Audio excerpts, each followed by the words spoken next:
Hi po, ako po si Alice Sky.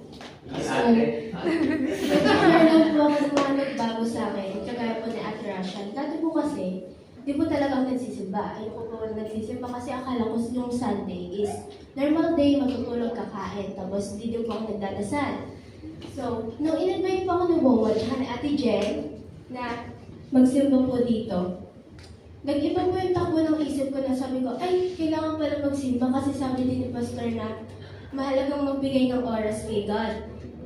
E di ako, na-realize ko yun na kailangan pala talaga magsimba. Tapos yung isa din, di din ako nagdadasal kasi sinabi din ni Pastor na kailangan din po natin magdasal. Kasi po hindi po natin alam kung magigising pa po ba tayo bukas, tapos may kakainin pa po ba tayo. Ayun po yung mga natutunan ko dito sa church. Kasi po, may nagbago po sa akin na dating ayaw ko po magsimba, ngayon na gusto ko na po.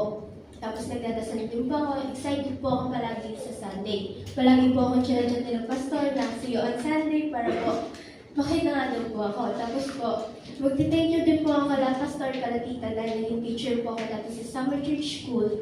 Kasi po, kada may nakikita po akong mga bata, tinatawag nila akong, "Hi Ate Sky!"